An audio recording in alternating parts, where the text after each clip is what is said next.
दोस्तों नमस्कार। दोस्तों, कैसे बना कोचिंग इंडस्ट्री देश का सबसे बड़ा ऑर्गेनाइज्ड माफिया।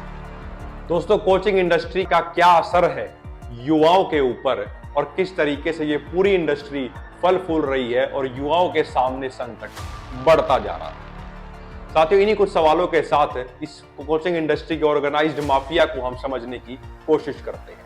साथियों, वर्तमान के अंदर हर प्रकार के कोचिंग सेंटर देश के कोने कोने में अनेकों एग्जाम्स की तैयारी करवाने के लिए हमें देखने को मिलते हैं। बहुत से ऐसे नाम हैं जिनसे अधिकांश सभी लोग वाकिफ हैं, चाहे वो आईआईटी की कोचिंग हो, चाहे वो नीट की कोचिंग हो, चाहे वो यूपीएससी की कोचिंग हो, चाहे वह एसएससी की कोचिंग हो। ऐसे ही अनेकों प्रकार के कोचिंग सेंटर्स अलग अलग एग्जाम्स के लिए बने हुए हैं।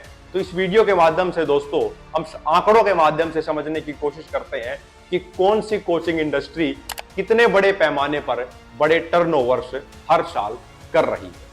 साथियों, एसोसिएटेड चैम्बर एंड इंडस्ट्री के रिपोर्ट के हिसाब से आईआईटी की कोचिंग इंडस्ट्री लगभग 10,000 करोड़ रुपए की है। वहीं नीट की कोचिंग इंडस्ट्री सिर्फ तमिलनाडु के अंदर 5,750 करोड़ रुपए की है, जिसकी जानकारी 2021 में जस्टिस ए.के. रंजन की रिपोर्ट से हमें मिलती है। वहीं अगर हम यूपीएससी की बात करें तो लगभग यूपीएससी की कोचिंग इंडस्ट्री भी 3,000 करोड़ रुपए से ऊपर की है। यानी कि कोचिंग इंडस्ट्री हजारों करोड़ में अलग अलग एग्जाम की तैयारी के लिए डील कर रही है। साथियों, साल 2007 के अंदर के बाद से एक बड़ा बदलाव हमें कोचिंग इंडस्ट्री के अंदर देखने को मिल रहा है। यानी कि लगभग पिछले 1.5 दशक से कुछ बड़ा परिवर्तन इस पूरी कोचिंग इंडस्ट्री के अंदर हुआ है। दोस्तों, एक रिपोर्ट के हिसाब से साल 2007 के अंदर पूरी कोचिंग इंडस्ट्री देश के अंदर लगभग 5,000 करोड़ रुपए की थी और 20% के हिसाब से ग्रो कर रही थी। वहीं दूसरी ओर साल 2015 के अंदर एजुकेशन मिनिस्ट्री ने एक एक्सपर्ट्स कमेटी को गठित किया इस जानकारी को इकट्ठा करने के लिए कि देश के अंदर कोचिंग इंडस्ट्री सही मायने में कितने बड़ी हो चुकी है। तो एक्सपर्ट कमेटी की रिपोर्ट के हिसाब से साल 2015 तक कोचिंग इंडस्ट्री देश के अंदर 24,000 करोड़ रुपए की हो चुकी थी। उसके बाद हाल ही में 2022 के अंदर पुणे बेस्ड एक फर्म ने एक नई रिपोर्ट जारी की जिसका नाम इन्फिनियम ग्लोबल फर्म है। उसने जो रिपोर्ट दी उसके हिसाब से कोचिंग इंडस्ट्री अब देश के अंदर 58,088 करोड़ रुपए की हो चुकी है और उन्होंने अनुमान ये लगाया है कि साल 2028 तक देश के अंदर कोचिंग इंडस्ट्री 1.34 लाख करोड़ रुपए की हो जाएगी। साथियों, महत्वपूर्ण सवाल ये खड़ा होता है कि कोचिंग इंडस्ट्री जहां एक तरफ फल फूल रही है, इसके परिणाम युवाओं के ऊपर किस तरीके से और असर हमें देखने को मिल रहे हैं। Justice A K. रंजन अपनी रिपोर्ट में ये लिखते हैं कि युवाओं को नंबर लेने की मशीन के रूप में बनाया जा रहा है, ना कि उनको लर्निंग दी जा रही है। वहीं दूसरी ओर जिस तरीके से साथियों कंपटीशन की जो बात होती है उसमें सिलेक्शन को ही सफलता का पैमाना माना जा रहा है और इसी के साथ साथ स्टूडेंट्स के अंदर जो स्किल है, जो क्रिएटिविटी है और जो एनालिटिकल स्किल्स है, वो कहीं ना कहीं उनके सिलेक्शन के प्रोसीजर के अंदर सही तरीके से उनका आकलन नहीं किया जा रहा है। नंबर के पैमाने पर ही सिलेक्शंस हो रहे हैं, चाहे वो कोई भी एग्जाम क्यों ना हो। लेकिन उसी के समानांतर जब नंबर कम आते हैं और युवाओं के अंदर जो तनाव बढ़ रहा है, उस समय फिर हम स्टूडेंट्स को ये सिखाने की कोशिश करते हैं कि हमें नंबर के ऊपर ध्यान नहीं देना है। यानी कि कहीं ना कहीं जो हमारा पूरा प्रोसीजर है उस पर हम खुद नहीं स्टैंड ठीक तरह से ले रहे। साथियों, जहां एक तरफ युवाओं के ऊपर इस तरीके की समस्याएं, चाहे वो तनाव की बात हो और चाहे पूरा नंबर के आधार पर ही सिलेक्शन का जो प्रोसीजर बनता जा रहा है, उससे एक बड़ी विकट स्थिति लगातार बनती जा रही है।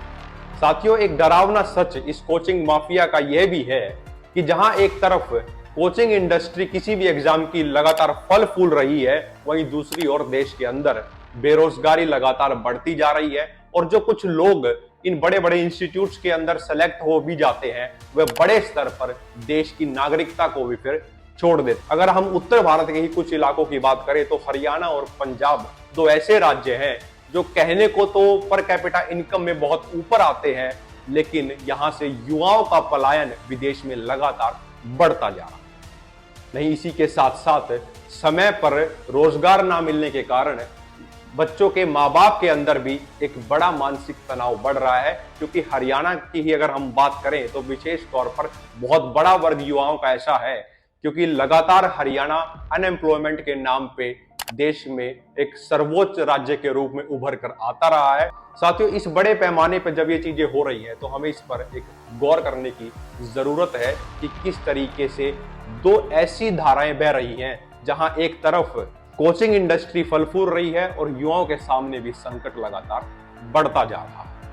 इसीलिए साथियों, हमें ये गौर करने की जरूरत है कि हमारा जो पूरा सिलेक्शन प्रोसीजर है उसमें हमें बदलाव करने की जरूरत है और साथ ही साथ जो ये पूरी कोचिंग इंडस्ट्री है इसको भी फिर से रीलुक करने की जरूरत है, क्योंकि जितने बड़े स्तर पर कोचिंग इंडस्ट्री फल फूल रही है उस पैसे को हमें डाइवर्ट कर एजुकेशन के इंफ्रास्ट्रक्चर पर लगाने की जरूरत है। अगर मैं आपके साथ उदाहरण की बात करूं तो अगर हम आईआईटी का ही सिर्फ उदाहरण ले ले तो आईआईटी की इंडस्ट्री लगभग 10,000 करोड़ रुपए की है, जिससे 30 से 40 नई आईआईटीज बनाई जा सकते हैं। यानी अगर हम आईआईटीज बनाने की शुरुआत करें तो लगभग 2.5 साल तक हर महीने एक नई आईआईटी को खड़ा किया जा सकता है। साथियों, सिलेक्शन प्रोसीजर के अंदर एक कॉम्प्रिहेंसिव तरीके से आगे बढ़ने की हमें जरूरत है, जिसमें क्रिएटिविटी, स्किल और विश्लेषण करने जैसी जो क्षमताएं हैं उनको भी शामिल कर चुनाव हमें कैंडिडेट्स का करना चाहिए। उसी से कहीं ना कहीं जो नंबर लेने की जो रेस है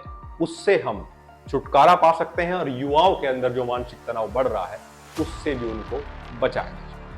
साथियों, इन्फॉर्मेशन आपको अच्छी लगी हो तो कमेंट सेक्शन में अपना फीडबैक जरूर दें। चैनल को सब्सक्राइब करें। आपने हमें सुना उसके लिए बहुत बहुत धन्यवाद। जय हिंद।